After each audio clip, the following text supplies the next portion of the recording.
Well, hello, good people. Mark Holmes here, and as always, I want to say thank you all for watching, commenting, subscribing, and being part of the Joe Boo Sports Report. Without you guys, as well as you ladies, you know that this literally does not work. I have no idea what time it was that I fell the fuck out.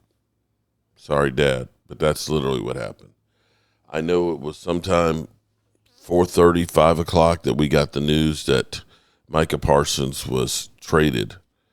And I went live and, was on for about an hour and then joined Philly 500 and started really drinking. This was a new bottle, and I drank about half of that on an empty stomach and got to the point where by the time Jerry Jones started doing his press conference, I went in the bathroom to take a piss, and it came back out here, and I just felt bad. I felt real bad, and I apologize.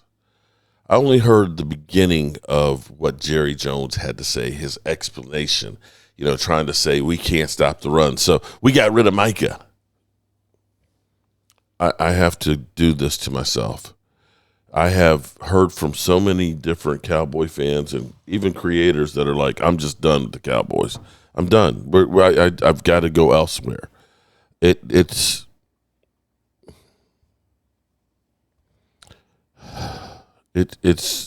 not even funny. It's not even funny.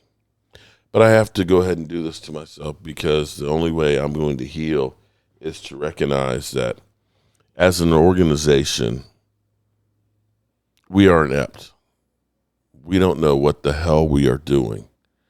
And we are so bad that they refuse to even get any help. So I'm going to react to what I hear from Jerry Jones. I do remember seeing Jerry Jones trying to spin this shit and Stephen Jones looking like, what the hell did we do?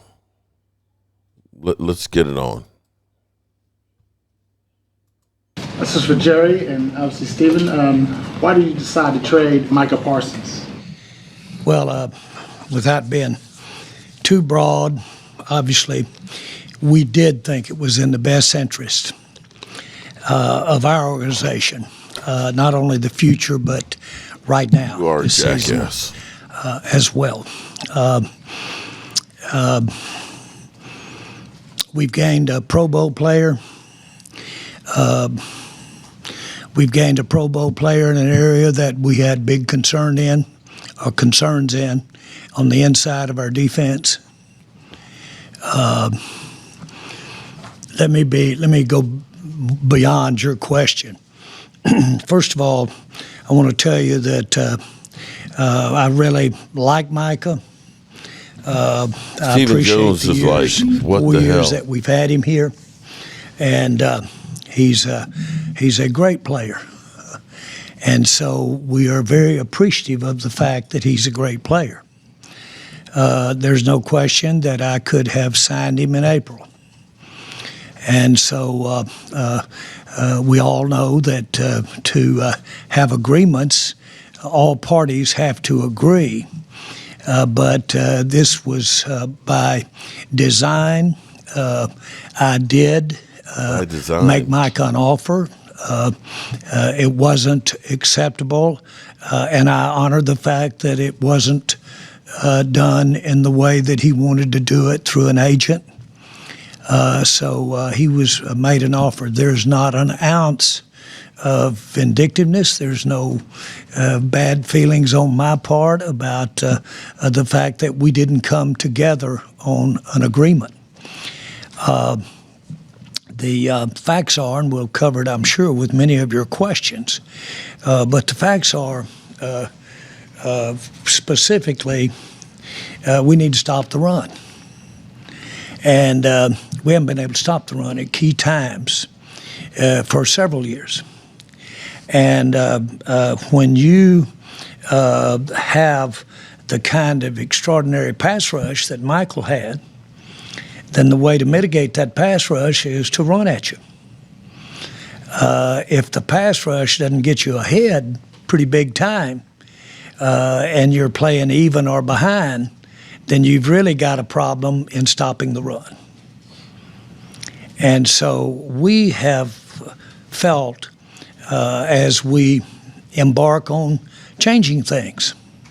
We have a coach that we're mighty proud of in Brian. Oh, God. And we're excited about the changes that we're making, not only in the coaching staff, but in the team.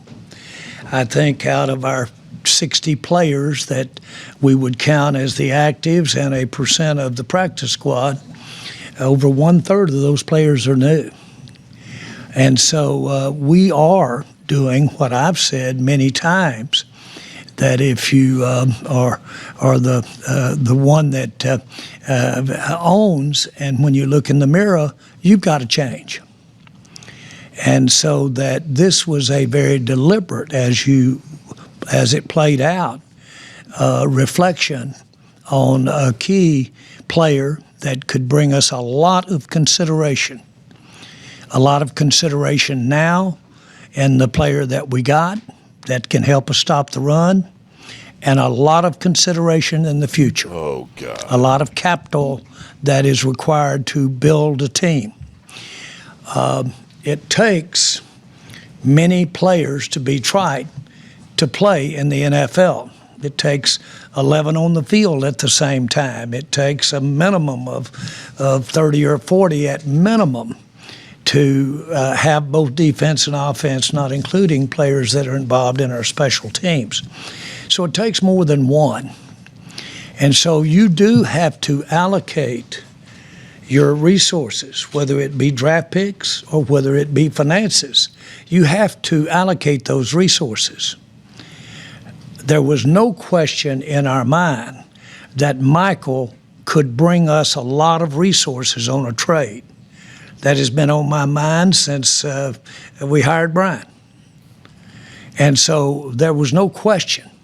You're a dumbass. As it turns out, all the publicity about the not having a contract, certainly you did your part in making sure that it was known that he was potentially available, and I appreciate that very much. And I say that a little tongue-in-cheek. I'm not really as serious about it.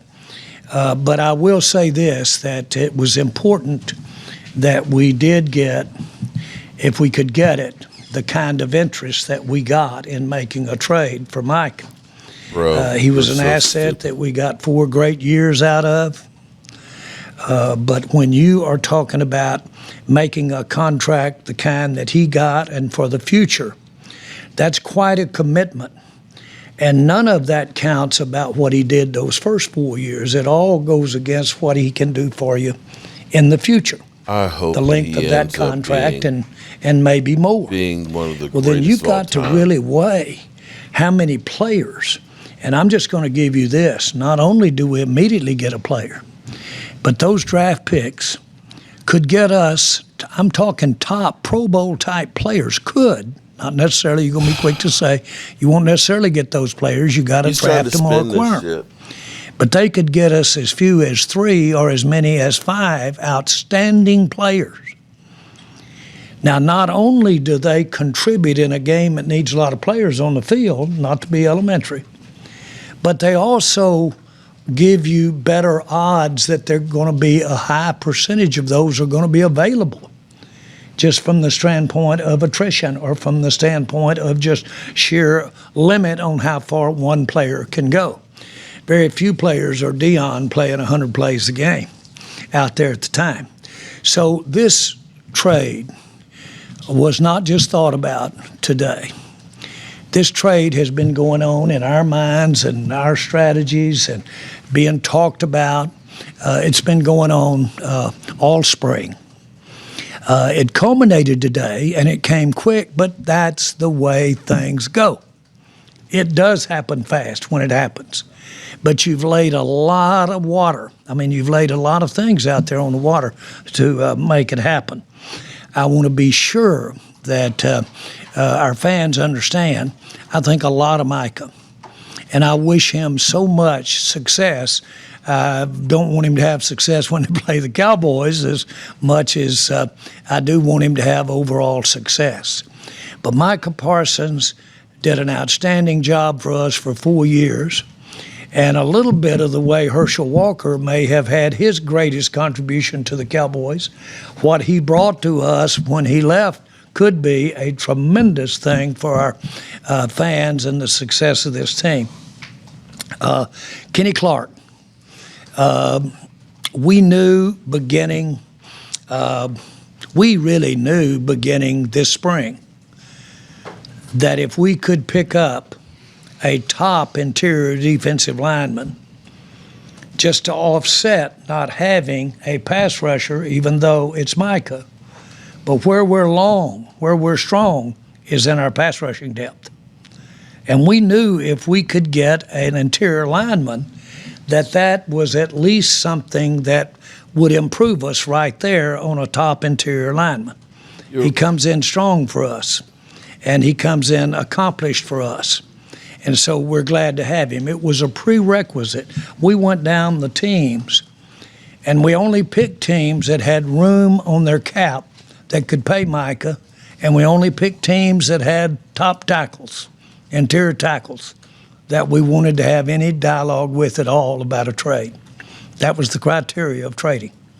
Top existing tackle that could come in here and play for us right now, this year, and offset the fact, to whatever degree, more or less, that we don't have that excellence that Michael Parsons has there, but we do have the depth to come in here and do that. And then if we could get the picks that we ultimately getting, and we did have several teams that we might have had an opportunity to do something with. We did have that. And so this was no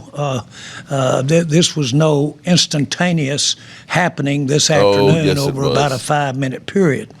The other thing that I would like to say is I firmly made a commitment to Micah this spring, and paid him, and to pay him. At that time, I was battling and knew that the other alternative probably was. I had no idea of what we might be able to get. But I knew that it was very likely to be several players that we could use those resources for all the way, draft picks as well as cap space. And so that was on our mind. The minute that we saw that we were quite possibly were going to have an issue about whether or not we could do a contract or not, that gave us time, that gave us imagineering. That coupled with bringing in a new coach and bringing in a new staff, we felt it fit for us to have more players, more excellent players, if we do a good job of acquiring those players, plus have a team this year that would give us a better chance, dare I say that? But absolutely, it's not a zero that we're dealing with as far as how much better that we were trying to be, even not having Micah. I've got several other things that I could answer a question with, but I'll stop and just let you ask questions. The only other thing, you did an amazing job of covering it extensively, but because we have thought about this a lot. But the other thing came into play big was between Coach Schottenheimer and Coach Eberflus, and talking about the defense and obviously getting a player like Kenny Clark, is we also feel like in addition to the depth is you can scheme pressure as well. And I think Coach Eberflus has been really good at that in terms of using scheme to get pressure on the quarterback. But what's tough to scheme is to stop the run. The other thing that I want to say is we not only gives us 4 first-round picks over the next 2 years. We not only do that, nothing says we can't use some of those picks right now to go get somebody right now. Don't rule that out. What do you say to your fan base that looks at this and says they're rebuilding right now? Well, again, we've certainly got a new coaching staff, and a third of all the players are new. And so obviously there is freshness. We'll use the word new on that basis. But we have the highest paid player in the NFL at quarterback. Oh, here we go. And Throw we him made under that the commitment floor. last year, and we're proud we made it. It had everything to do with this decision. Everything.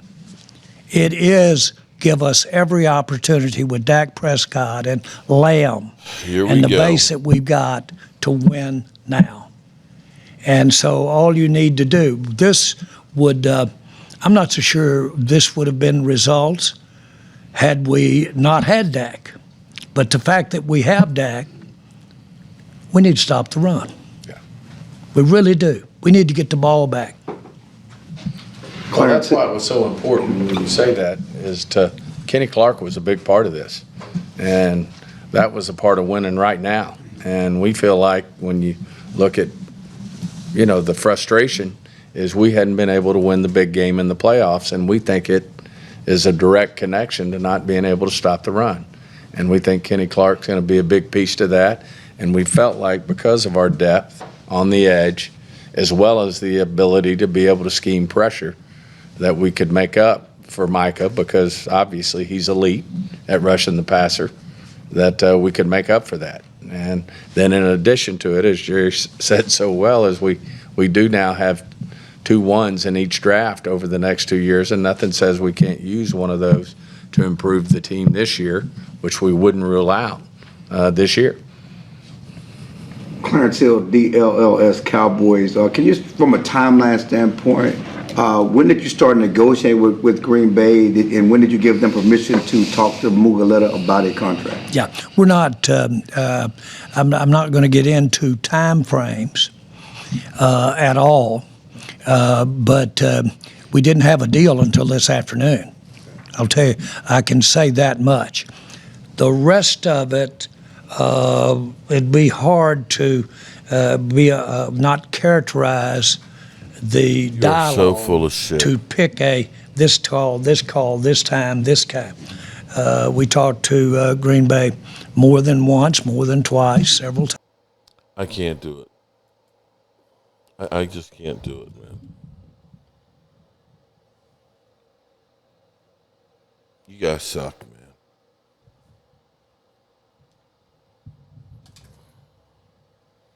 You guys suck.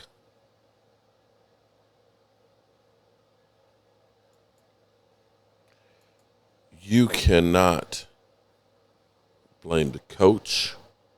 You cannot blame the players. There's one person, well, a family, that you can blame.